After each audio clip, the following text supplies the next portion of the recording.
Chair recognizes Diane Holland from the town of Clarkstown for the purpose of the nomination.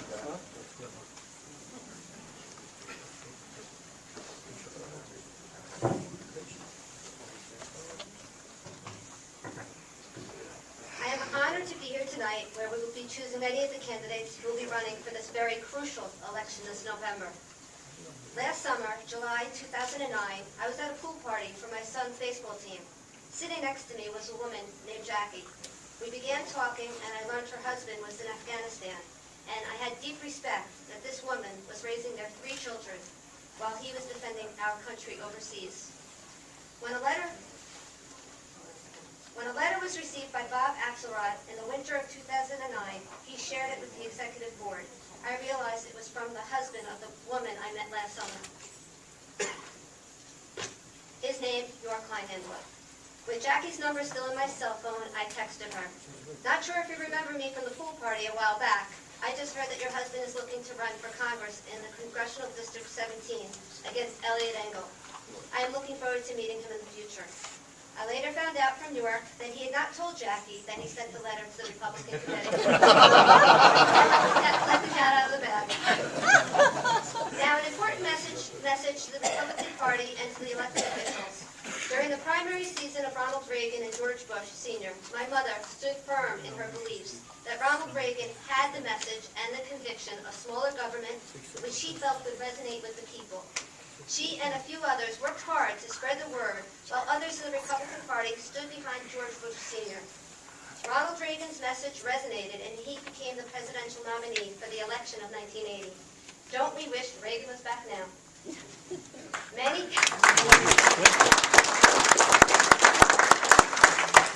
Many Tea Party members do not want Republicans in name only, nicknamed Rhino, that will give in to liberal Democrats and progressives.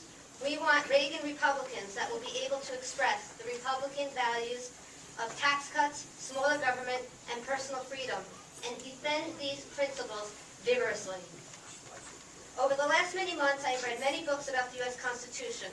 I have studied and read about our founders. Our country has been unique, wonderful, and successful because of the first principles of the United States Constitution. Enlighten the people generally, and tyranny and oppressions of body and mind will vanish like evil spirits at the dawn of the dead. Don't we wish it was only that easy, Thomas Jefferson? You don't know the media of 2010. The goal of the grassroots movement of the last year and a half has been to enlighten, educate, and awaken the citizens. We want to open the eyes of those who are not paying attention to what is happening in this country.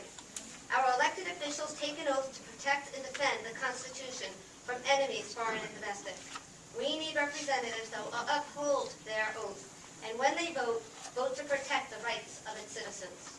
We need citizens that pay attention, stay informed, and hold our elected officials' feet to the fire. This is the bottom line concern of Tea Party patriots.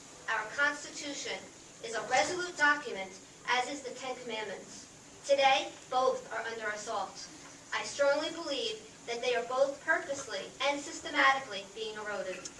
In addition to the basic principles of the Republican Party, integrity, honesty, and humility are very important characteristics that must not be diminished in voting and choosing for a candidate.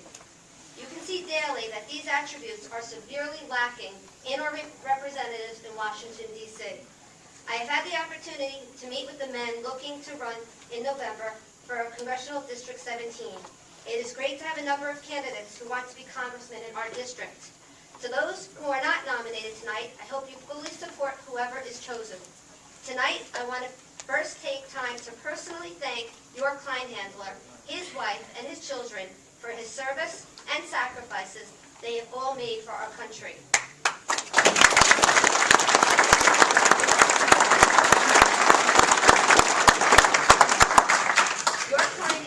Is putting this country first again and willing to fight and defend our freedoms, but this time on our soil. In addition to being in the military, York has been a federal law enforcement official and successful small business owner working on a budget. He knows that fiscally conservative principles help businesses and economies to thrive. He wants to bring common sense back to Congress. He is a family man that wants to make sure his children have the same freedoms and opportunity that we all had growing up. I am pleased to nominate your Kleinhandler to the Republican candidate for my Congressional District 17.